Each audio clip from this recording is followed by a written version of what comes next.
ಮಧ್ಯಪ್ರಾಚ್ಯದಲ್ಲಿ ಉದ್ವಿಗ್ನತೆ ಹೆಚ್ಚಾಗುತ್ತಿದ್ದು, ಈ ಬೆನ್ನಲ್ಲೇ ಜಾಗತಿಕ ತೈಲ ಸರಬರಾಜಿನಲ್ಲಿ ಅತ್ಯಂತ ಪ್ರಮುಖ ಪಾತ್ರ ವಹಿಸುವ ಹಾರ್ಮುಜ್ ಜಲಸಂಧಿಯನ್ನ ಇರಾನ್ ತನ್ನ ನಿಯಂತ್ರಣಕ್ಕೆ ತೆಗೆದುಕೊಂಡಿದೆ. ಇದರಿಂದಾಗಿ ಸಾವಿರಾರು ಸಂಖ್ಯೆಯ ಹಡಗುಗಳು ಈ ಪ್ರದೇಶದಲ್ಲಿ ಸ್ಥಗಿತಗೊಳ್ಳುವ ಪರಿಸ್ಥಿತಿ ಎದುರಾಗಿದ್ದು, ಜಾಗತಿಕ ಇಂಧನ ಪೂರೈಕೆಯಲ್ಲಿ ಅನಿಶ್ಚಿತತೆ ಎದುರಾಗಿದೆ. ಅದರಲ್ಲೂ ಪ್ರಮುಖವಾಗಿ ಭಾರತಕ್ಕೆ ಇರದ ಎಫೆಕ್ಟ್ ಜೋರಾಗಿದ್ದು, ಎಲ್ಪಿಜಿ ಗ್ಯಾಸ್ ಪೂರೈಕೆಯಲ್ಲಿ ಸ್ಥಗಿತವಾಗುವ ಆತಂಕದಿಂದ ಬೆಲೆ ಏರಿಕೆಯಾಗಿದೆ.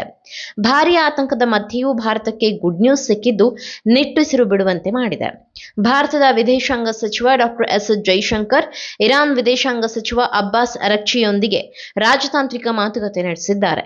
ಈ ಬೆನ್ನಲ್ಲೇ ಹಾರ್ಮುಜ್ ಜಲಸಂಧಿಯಲ್ಲಿ ಸ್ಥಗಿತವಾಗಿರುವ ಹಡಗುಗಳ ಪೈಕಿ ಭಾರತದ 2 ತೈಲ ಟ್ಯಾಂಕರ್ಗಳನ್ನು ಜಲಸಂಧಿ ಮೂಲಕ ಸುರಕ್ಷಿತವಾಗಿ ಹಾದು ಹೋಗಲು ಅನುವು ಮಾಡಿಕೊಡುವುದಕ್ಕೆ ಒಪ್ಪಿಕೊಂಡಿದ್ದಾರಂತೆ. ಜಾಗತಿಕವಾಗಿ ಇಂಧನ ವಲಯದಲ್ಲಿ ಕಂಡುಬರುತ್ತಿರುವ ಅನಿಶ್ಚಿತತೆಗಳ ಹೊರತಾಗಿಯೂ ಭಾರತದೊಂದಿಗೆ ರಾಜತಾಂತ್ರಿಕ ಸಂಬಂಧವನ್ನ ವೃದ್ಧಿಸಿಕೊಳ್ಳಲು ಇರಾನ್ ಆಸಕ್ತಿ ತೋರುತ್ತಿದೆ. ಇದೀಗ ಮಾತುಕತೆಗಳ ಫಲವಾಗಿ ಭಾರತದ ಧ್ವಜವಿರುವ ತೈಲ ಟ್ಯಾಂಕರ್ಗಳಾದ ಪುಷ್ಪಕ್ ಮತ್ತು ಪರಿಮಳ್ ಎಂಬ ಟ್ಯಾಂಕರ್ಗಳನ್ನು ಸುರಕ್ಷಿತವಾಗಿ ಜಲಸಂಧಿ ಮೂಲಕ ಹಾದು ಬಂದಿದೆ. ಈ ಮೂಲಕ ಭಾರತ್ ಹಾರ್ಮುಜ್ ಜಲಸಂಧಿಯ ಮೂಲಕ ಕಚ್ಚಾ ತೈಲ ಮತ್ತು ನೈಸರ್ಗಿಕ ಅನಿಲ ಸಾಗಣೆಯ ಸುರಕ್ಷಿತ ಚಲನೆಯನ್ನ ಖಚಿತಪಡಿಸಿಕೊಳ್ಳಲು ನಡೆಸುತ್ತಿರುವ ಪ್ರಯತ್ನಕ್ಕೆ ಫಲ ದೊರಕಿದೆ.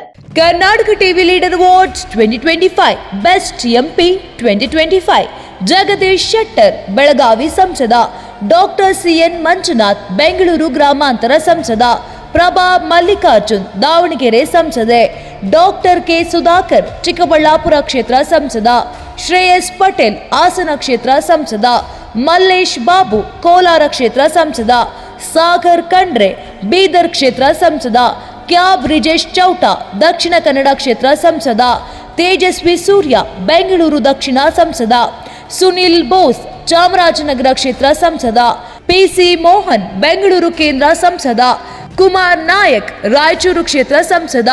ಕರ್ನಾಟಕ ಟಿವಿ ವಾಟ್ಸ್ಆಪ್ ಚಾನೆಲ್ ಮೂಲಕ ವೋಟ್ ಮಾಡಿ ಹಾಗೂ ಇವರಲ್ಲಿ ಬೆಸ್ಟ್ ಎಂಪಿ ಯಾರು ಕಮೆಂಟ್ ಮಾಡಿ. ನೀವು ಸಣ್ಣ ಆಗ್ಬೇಕಲ್ವಾ? ಅದು ಒಂದು ಉತ್ತಮ ಆಹಾರದಿಂದ ಸಣ್ಣ ಆಗ್ಬೇಕಲ್ವಾ? ಪ್ರತಿದಿನ ನಮ್ಮ ಜೀನಿ ಸ್ಲಿಮ್ನ ಯೂಸ್ ಮಾಡಿ ಯಾವುದೇ ಸೈಡ್ ಎಫೆಕ್ಟ್ ಇಲ್ದಂಗೆ ನೀವು ಸಣ್ಣ ಆಗ್ತೀರಾ.